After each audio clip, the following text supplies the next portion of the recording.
Hola mis queridos amigos, en este día nos encontramos aquí nuevamente para continuar estudiando Daniel el capítulo 7. Y en este día nosotros ahora vamos a empezar a ver quién es este cuerno pequeño que se habla en Daniel el capítulo 7. Te invito a que tengamos una palabra de oración. Amante y buen Dios, en este momento vamos a identificar claramente quién es este poder.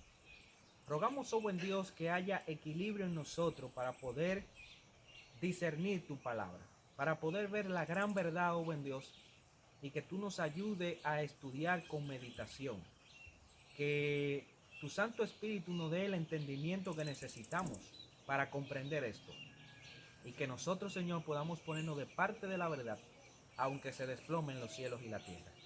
Dirígenos y acompáñanos, es nuestra oración. Por amor a Cristo Jesús. Amén. Bien, en nuestro estudio anterior nosotros estuvimos viendo que el cuerno pequeño tiene 7 características. Así que para nosotros identificar quién es, debemos de ver a qué poder se le aplican estas características, usando el método historicista de estudiar las profecías, que es mirar lo que sucedió en la historia y entonces mirar también la aplicación bíblica en la historia. Así que debo decirte quién es este cuerno pequeño. Este cuerno pequeño representa a la Iglesia Católica Romana, pero específicamente al papado, porque el papado es una unión de la Iglesia con el Estado. Fíjate que me estoy refiriendo especialmente al papado, que es lo que dirigen esta iglesia. No me estoy refiriendo a las personas que forman parte de esta iglesia, a los feligreses de esta iglesia. Porque dentro de esta iglesia hay muchas personas que son sinceras a Dios y que le sirven a Dios fielmente conforme al conocimiento que tienen. Pero lamentablemente los líderes de esta iglesia se han puesto por encima de Dios y eso ha sido grave. Queremos mirar lo que este poder hizo a través de toda la historia para que tú veas que lo que dice la profecía es exactamente lo que se cumplió con este poder. Pero quiero dejar muy en claro que no estamos atacando a ninguna persona que forma parte de esta iglesia, sino al sistema de dirección, que es un sistema que está opuesto a lo que dice Dios en su palabra. Así que quiero hacerte un poco de historia para que empecemos a ver que estas 7 características se le aplican al papado. La iglesia cristiana, después que Jesús ascendió al cielo, la Biblia presenta que la iglesia cristiana, la iglesia apostólica, fue una iglesia pura. Y durante mucho tiempo, mientras los apóstoles vivieron, la iglesia se mantuvo pura. Trataron de entrar muchas doctrinas falsas, pero no pudieron entrar porque los apóstoles velaron fielmente y defendieron la verdad aún hasta con sus vidas. Pero luego que los apóstoles murieron, entonces vino una ola de persecución. Bueno, muchos de ellos estaban viviendo cuando empezó esta ola de persecución, porque Satanás, como veía que la iglesia era fiel, entonces decidió perseguirla, decidió maltratar a los cristianos para que ellos trataran de renunciar a la fe. Pero eso no le funcionó, sino que esto provocó que muchas personas más se convirtieran todavía. Cada vez que moría alguien por causa de la verdad, eso hacía que otros se convirtieran. Así que Satanás dijo, bueno, pero este plan no me ha funcionado. Así que lo que yo voy a hacer es que me voy a meter dentro de la iglesia y voy a hacer que muchas personas aparenten ser cristianos para engañar a muchos. Y este plan le funcionó. La Biblia nos cuenta, o la historia nos cuenta, que hubo un emperador del Imperio Romano que se llamaba Constantino. Más o menos en el año 306 este individuo empezó a gobernar. Y Constantino recibió una visión o vio una visión de una cruz en el cielo y él entendió que el Dios del cielo lo iba a dirigir en todas sus batallas. Así que él le puso la cruz a todos sus, bueno, en los trajes de las personas de sus soldados, y él ganó muchísima batalla y él le atribuyó a que el Dios del cielo le había dado la victoria sobre todas esas batallas, algo que no era así. Así que Constantino se convirtió al cristianismo y desde ese entonces empiezan los problemas en la iglesia, porque ahora, como el emperador era cristiano, entonces las personas, si querían obtener un puesto de importancia en el reino, debían de ¿qué? Debían de ser cristianos también. Así que durante ese tiempo muchas personas empezaron a convertirse al cristianismo. Pero estas eran personas que pertenecían a las religiones paganas, que adoraban a dioses de plata, de oro, adoraban imágenes, hacían toda clase de cosas extrañas. Así que ellos se convirtieron al cristianismo, pero en realidad no se convirtieron a las doctrinas de la Biblia, sino que ellos amoldaron el cristianismo a su manera y empezaron a meter todas las prácticas paganas, empezaron a meterlas dentro de la iglesia.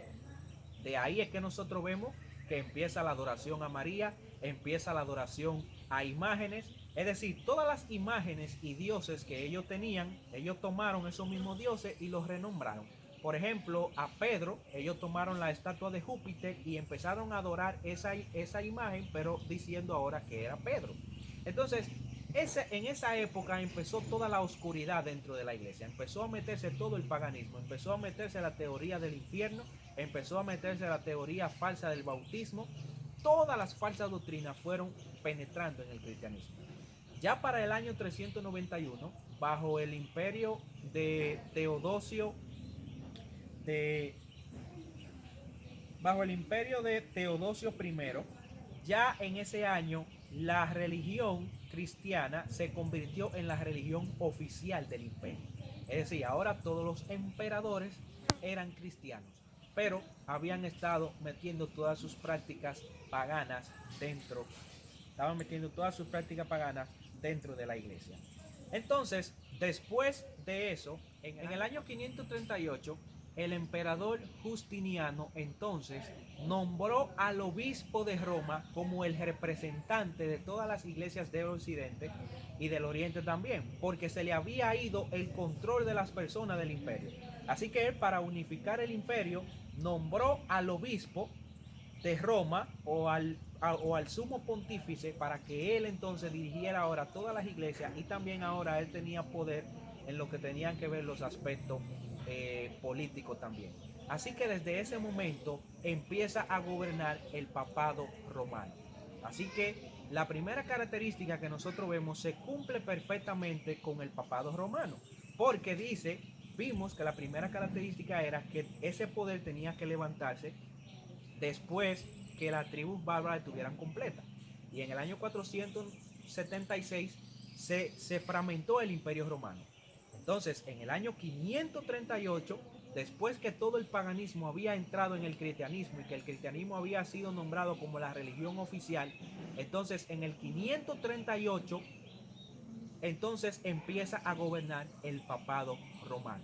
Que no se te olvide esa fecha, en el año 538. Así que nosotros vemos ahí que se le aplica la primera característica.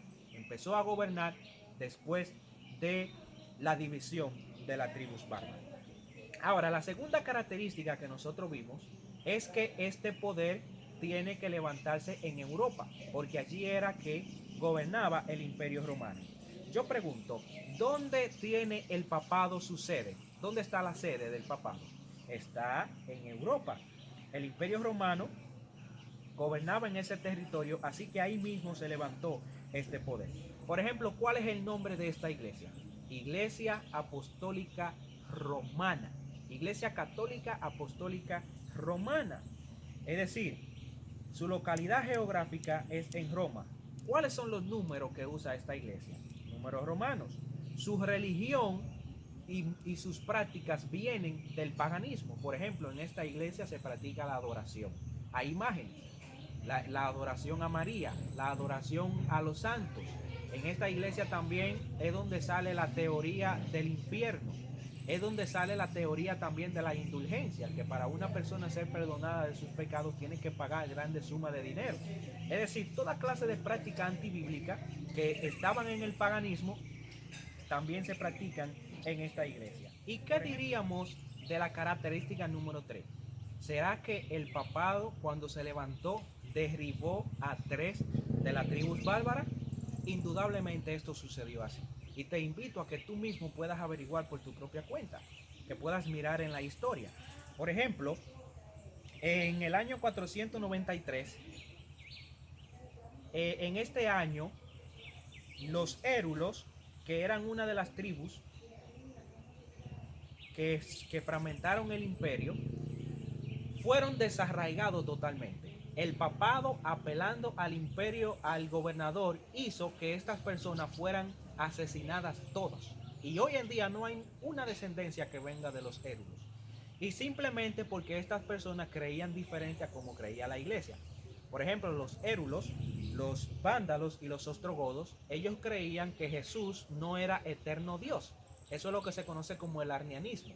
Ellos creían que Jesús era un individuo creado, que él era la primera criatura de Dios. Así que el papado, como no creía eso, apeló al emperador para que a estas tres tribus la desarraigaran del imperio. Algo que está totalmente mal, porque nadie puede meterse en como otra persona adore a Dios. Es decir, a Dios es que le corresponde juzgar por eso.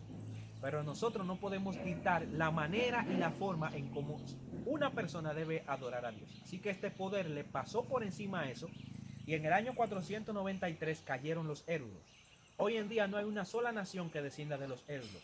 En el año 534 cayeron los vándalos, otra de esas tribus. Y en el año 538, que fue el año en que el papado empezó a gobernar ya como un poder supremo, entonces cayeron los ostrogodos. Es decir, que la tercera característica se cumple al pie de la letra con este poder. Primeramente se levanta después del año 496, en el año 538. En segundo lugar es un poder romano y está ubicado en Europa. Y en tercer lugar derriba a tres de esas tribus bárbaras.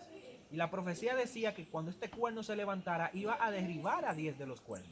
Increíble cómo la Biblia apunta a este poder sin manera de equivocarse. Queremos dejar este estudio hasta aquí. Queremos pedirte que nos acompañe en nuestro próximo estudio, a donde seguiremos viendo más características que se le aplican a este poder. Que Dios pueda bendecirte grandemente.